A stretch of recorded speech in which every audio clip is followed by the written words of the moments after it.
অসুস্থতার কারণে বসে নামাজ পড়তে পারেন না, এখন কিভাবে নামাজ আদায় করবেন? দেখুন, নামাজ পড়ার জন্য প্রথম শর্তের মধ্যে অন্যতম হলো নামাজ দাঁড়িয়ে আদায় করতে হবে। এটা হচ্ছে ফরজ, এটা হচ্ছে প্রথম বিষয়। এখন কেউ যদি দাঁড়িয়ে নামাজ আদায় করার মতো শক্তি সামর্থ্য না পায় অসুস্থতার কারণে, তাহলে বিধান হলো সে বসে বসে পড়বে। বসেও পড়তে পারে না, শুয়ে শুয়ে সেই ব্যক্তি ইশারার মাধ্যমে নামাজ আদায় করবে। হাতের ইশারা, পায়ের ইশারা, চোখের ইশারার মাধ্যমে নামাজ আদায় করবে।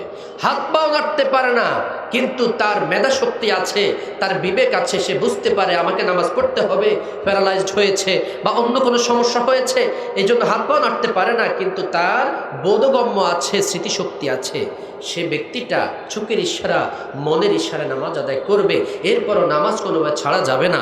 সম্মানিত হাজিরিন, এখন বিষয়টা হচ্ছে নামাজ পড়তে পারে না, কিভাবে নামাজ আদায় করবেন? এটার শরীয়তের মাসআলা হলো যে কথাগুলো বলেছি ঠিক এইভাবে। তবে আমাদেরকে সতর্ক হতে হবে। আমরা অনেকে নামাজ আদায় করার ক্ষেত্রে চেয়ারে বসে নামাজ আদায় করি। একান্তই যদি চেয়ারে বসে নামাজ আদায় করতেই হয়, তাহলে ওই চেয়ারের সামনে উত্তম কাজ হলো এমন কিছু দেওয়া যেখানে অন্তত আমাদের কপাল এবং নাকটা লাগতে পারে। নামাজ আদায় করার ক্ষেত্রে কয়েকটা শরীরের অঙ্গ আছে যেগুলি স্পর্শ হতে হয়, যেমন হাতের তালু স্পর্শ হতে হবে, পায়ের তালু, তারপরে হচ্ছে নাক এবং কপাল। এই বিষয়গুলো কিন্তু স্পর্শ হতে হবে যে কোনো কিছুর সাথে।